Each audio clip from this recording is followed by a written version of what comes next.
Muslim man was beaten to तुझे death. हम नहीं छोड़ेंगे। Mohammed the clerk was lynched at his गौ residence. हत्या करने के शक में इस शख्स को जेल में भेजा गया। भारत का लोकतंत्र जो है वो एकदम से बौरा गया है, एक हेलुसिनेशन में आ गया है। देखिए, इंटेलेक्चुअल्स और एक्टिविस्ट्स हैं, उनको अरेस्ट कर लिया जाता है। सुप्रीम कोर्ट के जो हमारे जज हैं वो एकदम नाराज़ हो गए हैं, नाराज़गी में बोल रहे हैं। पुलिस जो हमारी है बहुत ज़्यादा कॉम्बैटिव हो गई है। हमारे जो रूलिंग क्लास के पॉलिटिशियंस हैं वो हेट मॉन्गरिंग करने लग गए हैं। जो हमारी न्यूज़ आउटफिट्स हैं वो गहरी सी नींद में सो गए लगते हैं। जो हमारे लिबरल्स हैं वो नाराज़ हैं, एजिटेट कर रहे हैं। और जो हमारे ट्रोल्स हैं वो तो बहुत ही ज़्यादा नफ़रत कर रहे हैं, एकदम विशियस हो गए। एक बहुत ही अविश्वसनीय स्थिति, काल्पनिक स्थिति, एक सरियल स्थिति बन गई है। अब उस दिन जब 5 पब्लिक इंटेलेक्चुअल्स और एक्टिविस्ट्स को अरेस्ट कर लिया गया, तो जब मैं रात को सोने गया तो मैंने एक बहुत ही बुरा सपना देखा। तू एंटी हिंदू है। जो करप्ट लेफ्टिस्ट, करप्ट वामपंथी, तुम इतनी महंगी कार कैसे खरीद सकते हो? लेफ्टिस्ट? और मैं? यह आपको किसने बता दिया? अरे देखिए भाई, मैं तो एक एंटरप्रेन्योर हूं और मैं इसीलिए क्रिएशन ऑफ वेल्थ को तो सेलिब्रेट करता हूं। हमारे राइट विंग ट्रोल्स तुम्हें ट्विटर पे डर्टी लेफ्टिस्ट कहते हैं और यही सच है। क्या आप मजाक कर रहे हैं? मैं तो कम्युनिज्म का इतना बड़ा क्रिटिक हूं, मेरा विश्वास है कि वो एकदम फेल्ड आइडियोलॉजी है। देखिए, मैं वेल रेगुलेटेड फ्री मार्केट्स में ज़रूर विश्वास रखता हूं, लेकिन ये जो बिग स्टेट है जिससे कि एंटरप्राइज को बांध दिया जाता है, वो मुझे बिल्कुल अच्छी नहीं लगती। मैं गवर्नमेंट की इंट्रूजन अपनी ज़िंदगी में बिल्कुल उसको सपोर्ट नहीं करता हूं। Well regulated free markets, welfare state जिससे कि गरीबों की प्रोटेक्शन हो, वो मैं ज़रूर उस पर पूरी तरह से विश्वास रखता हूँ। देखिए, आप पढ़िए, मैंने क्या लिखा है कि हिंदुस्तान की इकोनॉमी को पूरी तरह से अनमिक्स कर देना चाहिए। क्या ये आपको लेफ्टिस्ट डॉक्ट्रिन दिखता है? अरे बच के कहाँ जाएगा, तुझे तो आज यही खबर। चल दे लिबरल। हमने वीडियोस देखे हैं तेरे, तू कैसे मुस्लिम्स और गेज को सपोर्ट करता है। अच्छा, तो अब आप मुझको लेफ्टिस्ट मानते हैं क्योंकि मैं एक लिबरल हूँ। देखिए, आप इन दोनों को इक्वेट कैसे कर सकते हैं? मैं मानता हूँ कि कुछ कल्चरल लिबरलिज्म की जो वैल्यूज़ हैं वो लेफ्टिस्ट आइडियोलॉजी से ज़रूर ओवरलैप करती है, पर यह भी ध्यान रहे कि मैं उनकी जो इकोनॉमिक थिंकिंग है, जो इकोनॉमिक उनकी फिलॉसफी है, उसके मैं एकदम सख्त खिलाफ हूँ। अबे तू लेफ्टिस्टों के खिलाफ है तो उनके आर्टिकल क्यों छाप रहा है? अरे भाई, इसलिए क्योंकि मैं एक लिबरल हूं। मैं उनसे डिसएग्री करता हूं, लेकिन मैं उनका राइट जो है वो पूरी तरह सपोर्ट करता हूं कि वो अपनी जो आइडियोलॉजी है उसको प्रोपेगेट करें, उसके बारे में लिखें। लिबरलिज्म का कोर ही ये होता है कि we must agree to disagree. अगर मैं एक इनलाइटेंड एडिटर बनना चाहता हूं तो मैं पूरी तरह से डिफेंड करूंगा कि आपका जो राइट है पब्लिश करने का, आप वो पब्लिश करिए। मैं आपसे असहमत रहूंगा, आपके अगेंस्ट लिखूंगा अपनी राइटिंग में। तो अगर आप चाहते हैं कि मुझे किसी इज़म में बांध दिया जाए तो मैं यही कहूंगा कि मेरे को आप राइट ऑफ सेंटर लिबरल जरूर कह सकते हैं। चुप बे। तू राइटिंग वालों की ना बात भी मत कर।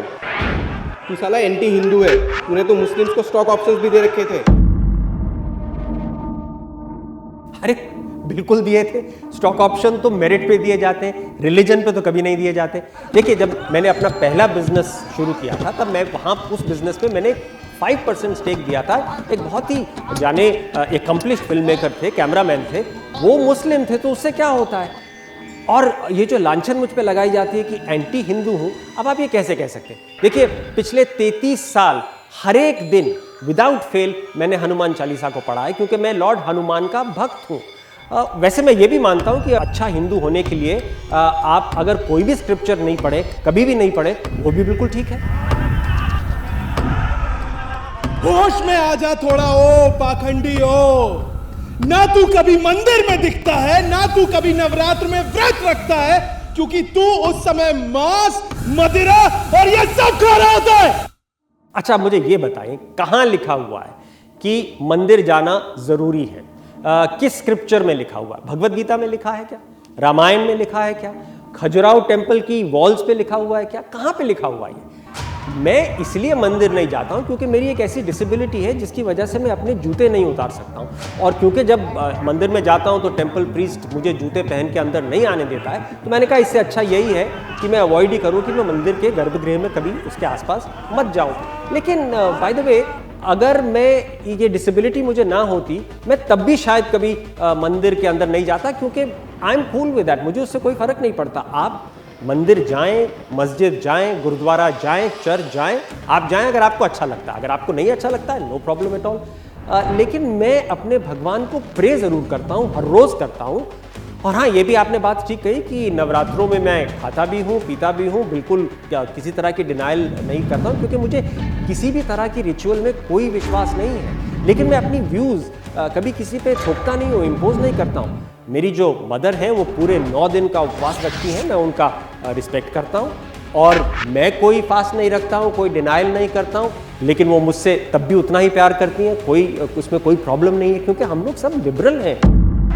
ढोंगी, अधर्मी, तेरी बीवी ने शादी के बाद तेरा नाम क्यों नहीं अपनाया? हाँ? तो भैया उसमें क्या गलती है? उनकी अपनी पहचान है, उनकी अपनी आइडेंटिटी है, और I am proud of her. मुझे उन पे बहुत नाज है कि वो अपनी आइडेंटिटी रखती हैं। देखिए, भगवान कृष्ण भी तो पूरी इक्वालिटी में मानते थे, मैन और वुमन, आदमी और औरत की पूरी इक्वालिटी में विश्वास करते थे। हमारे भगवान कृष्ण और राम को गाली देते हो? तुम्हें जीने का भी हक नहीं है, नक्सल। यही खत्म कर दे, साथ ये किस्सा भी खत्म। इसके बहकावे में मत जाओ, मत जाओ। इसका काम ही यही है, दिन भर कोई एक नई कहानी बना देगा। Muhammad Azlaq Muslim lynched at his residence in Dadri.